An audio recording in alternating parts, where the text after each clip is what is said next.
Alex Pereira finished Magomed Ankalaev in 90 seconds on Saturday night.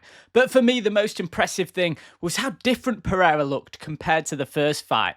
So in today's video, we're going to break down some fight clips, work out exactly what Pereira did differently and how he made it look so easy. Then we'll end the video by taking a look at a couple of the other fights from Saturday night. Hello guys and welcome back to Alex on MMA. So even though there is only 90 seconds worth of footage to break down, there's actually quite a lot to unpack in this fight. Bearing in mind the prevailing narratives heading into this fight, that Alex Pereira always struggled with southpaws and that he was injured in the first fight, the footage that we can see from this rematch tells us a lot, puts to bed both of those rumours. So before we get into it, please do subscribe to the channel, comment below what you noticed on Saturday night, and like this video. Right, let's get into it with the first clip. So Herb Dean gets the fight underway, and if you can remember from the first fight, Alex Pereira, he was very focused on holding the centre of the octagon, flicking out his attacks, especially at the start of the fight. In fact, it took him about 22 seconds to land the first low kick in that first fight.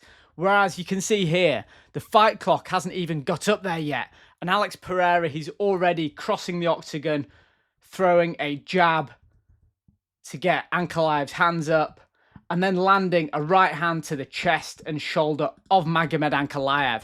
For me, this is all about intentionality. He's showing that the Alex Pereira from the first fight is no longer there. This guy's a different beast. He's bringing a whole different attitude and mindset to this fight, and he wants to force Ankalaev onto that back foot. Now, as you can see here, after landing those two shots, Pereira keeps marching forward. Unlike in the first fight where he'd land a couple of shots and then retreat, in this fight, he keeps marching forward, getting Ankalaev's back against the fence, and this was absolutely integral to his game plan in this fight. Okay, so I'm just moving this forward a few frames, and as you can see, Ankalaev still has his back against the fence, and it's important to remember at this point that he's still in his preferred southpaw position with his right foot forward.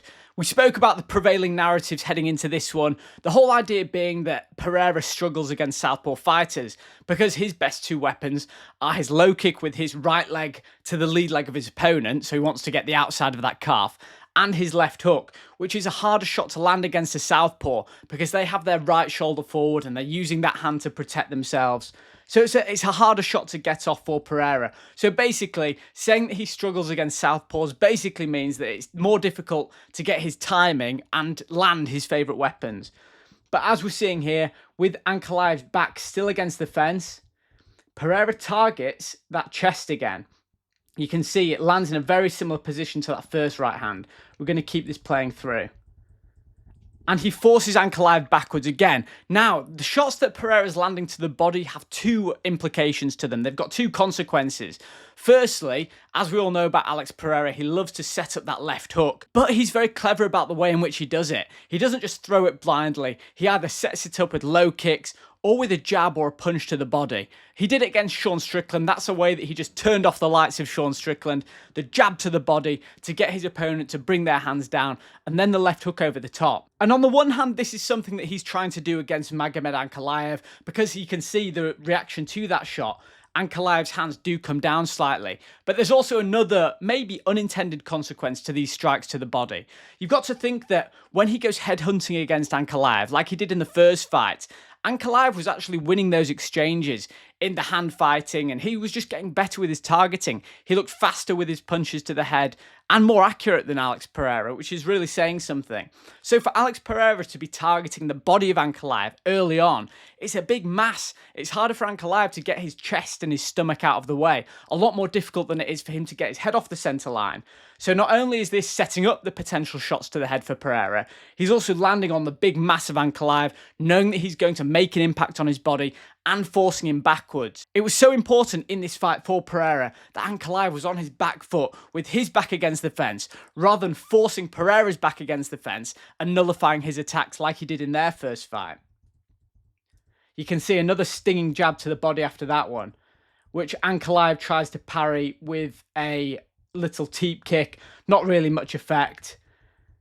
Goes for another one there, just trying to keep Pereira at bay. But look how square Ankalaev's feet are here. This is a really important detail. This almost gives shades of the Israel Adesanya finish in their first fight in the UFC. Just having that square stance makes you so much more hittable. And that does open up the opportunity for a left hook from Pereira. But as you can see here, Ankalaev moves out the way. Pereira's basically opened a door on this side, committing to this left hook, and Ankalaev takes it, moving out the way, avoiding the left hand and right hook. So as we can see there in the first few seconds of this fight, the traps that Alex Pereira is already trying to set, instead of headhunting, he's attacking the body, really on the front foot, really aggressive, and you can tell that Magomed Ankalaev didn't really plan on having his back against the fence so early on in this fight. Throwing out a fairly weak teep like that against Alex Pereira, that's not going to do any damage. That's just trying to keep Pereira off him so early on in this fight. But Pereira, he's the one forcing the action. He's the one getting Ankalaev onto his back foot. And this sets up the next stage of Pereira's attack. So at this point, Ankalaev's back is still against the fence. Pereira's pressure is just relentless at this moment. And if you just look at that, this is just a point where I'm starting in this video. But you can see that Ankalaev is visibly shocked. He was not expecting this pressure so early on. And this is what Alex Pereira does next. The camera angle isn't great for this one, but as you can see, I think this might be the kick in which Pereira breaks his foot. And at this point of the video, you might be asking yourself, did Ankalaev actually do anything in this fight? And this moment here is one of his best attacks of this very short fight. But you can see Pereira's reaction to it and how different it was to the first fight. So Pereira, a bit of a rangefinder there, not really a jab, just holding out his fight. And Ankalaev reacts to it. Throws a nice left hook, follows through with a right hand, which just trims the whiskers of Alex Pereira.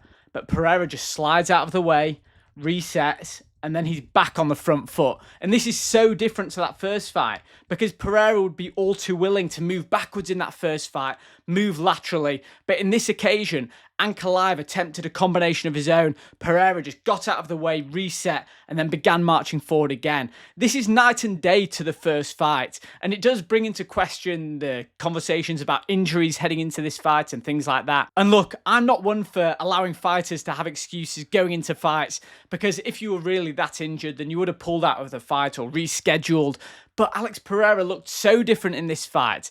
I can only believe that he was truly injured in that first one, and that explained his subpar performance, because he did look like a shell of himself. He looked completely nullified by Magomed Ankalaev pressing him against the fence. He wasn't forcing the action, and in this fight, we saw what happened. We're going to see what's about to happen here, but Pereira just looked like a transformed fighter, an unbelievable performance. As we move on to this next clip, and for me, this was the beginning of the end, as you're about to see. Pereira lands another inside low kick. In fact, that might be the one that broke his foot. And this reaction out of Ankalaev immediately switches into the orthodox position, which is exactly what Pereira wants when he's landing these inside low kicks. He said afterwards that Jan Blachowicz inspired him from their fight, from Blachowicz' fight against Ankalaev, because he was prepared to go shin on shin, force a stance switch out of Ankalaev, and that would allow him to open up. Now it's orthodox versus orthodox. And Alex Pereira backs himself every single day in this position. And one thing that I've noticed, and I've not seen anyone else talk about this yet, is the dilemma that this creates when Alex Pereira does force a southpaw fighter into orthodox. Because when he's against a naturally orthodox fighter, he can afford to chip away at their lead leg, because he knows their movement will be compromised, they won't be comfortable in the southpaw stance, and he can let his shots go. But when he forces the switch from a southpaw fighter and they move into orthodox, he still wants to use that lead leg attack, but he also needs to realise that he doesn't really want them going back, switching back into their southpaw position. And I thought it was really interesting seeing this kick. Let me know if you think I'm reading too much into it. But you can see that Pereira's leaning back in this one, and there's nowhere near as much impact. Yes, Ankalaev's moving backwards as well, but that's a lot more tappy. No, that's definitely the kick which breaks his foot. He just kicked him straight on the knee. But you can see Pereira's really, look at his body shape here. He's really leaning back. He's not putting all his force into that leg kick. And I actually think this could be more calculated than people are thinking, because he doesn't want Ankalaev to switch back to southpaw. That will give him a whole host of options. But at the same time, he wants Ankalaev to be aware that those low kicks are still coming when he tries to set up his hands. And now we move on to the finish, and really, this finish is an accumulation of everything that Alex Pereira has done in this fight to this point. It wasn't a lucky shot or anything like that. Think about all the things we've spoken about already so far. The punches to the body that Pereira landed very early on. This whole fight is very early on, but the punches that Pereira landed in the first few seconds that forced Ankalaev's hands down. Ankalaev's guard, his left hand in particular, is very low here. So is he expecting Pereira to come through with another right hand to his chest? Because Pereira does dip very low. Look how bent that front leg is. He does dip very low. Ankalaev can be forgiven for thinking another shot to the body's coming. And look how low Ankalaev's left hand is there.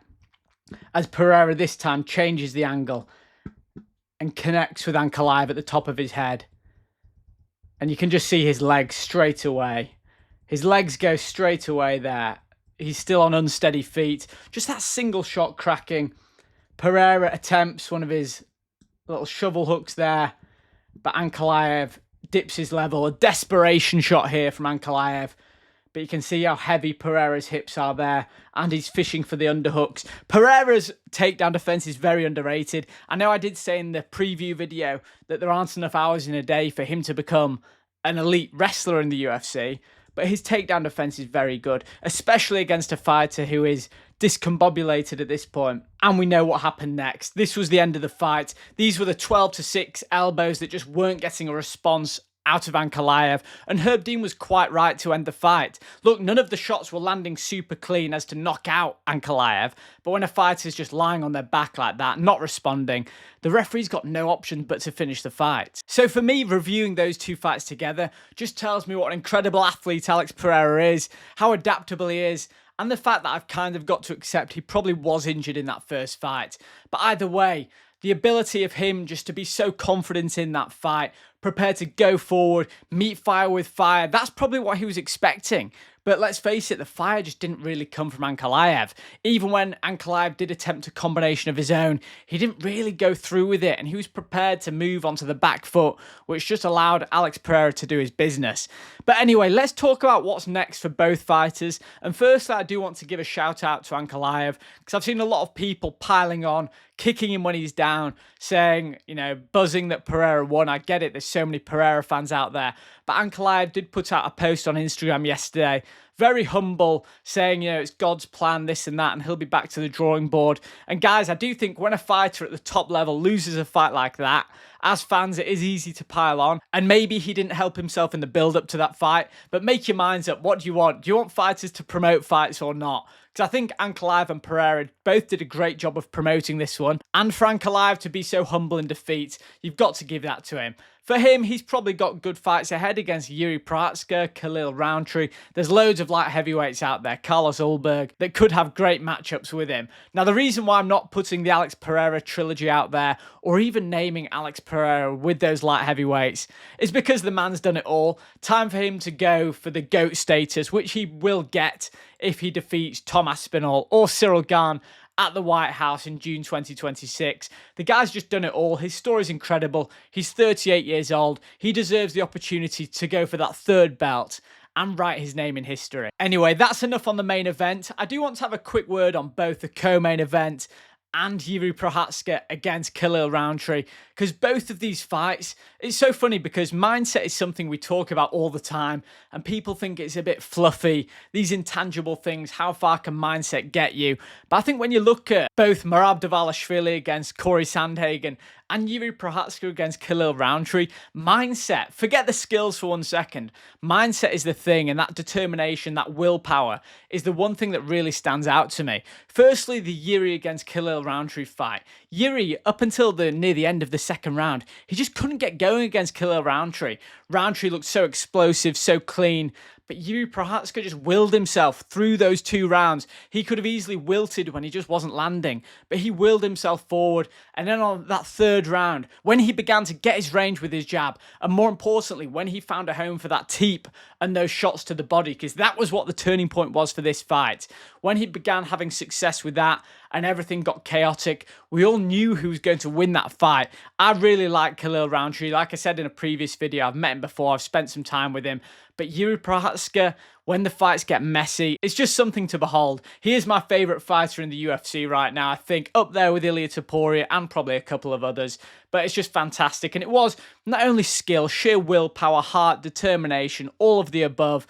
and what a finish that was. And then we look at Merab and Corey Sandhagen. And Corey Sandhagen had a really good first round against Merab, was landing the cleaner shots, was dealing with the takedowns really well. But the amazing thing about Merab is that he just never doubts himself. His self-belief is off the charts. And you know, at the end of that first round, lesser fighters than Merab might have serious concerns, thinking, okay, this guy's dealing with my takedowns and he's beating me on the feet. But Merab goes back to his corner smiling. He knows exactly what's going to happen. He knows he's just going to continue putting the pressure on. He'll get the better of Corey eventually with his hands, which he did, almost stopping Corey Sandhagen, and then just keep those takedowns going. That cardio machine that is Merab Dvalishvili. But really, for me, the theme of those two fights we've just mentioned is the mindset, the willpower of the fighters. Look, the fighters on both sides have amazing mindsets and willpower, but Yuri Prochazka and Merab Dvalishvili just demonstrated that to a whole nother level. Very incredible performances. A great pay-per-view card all in all.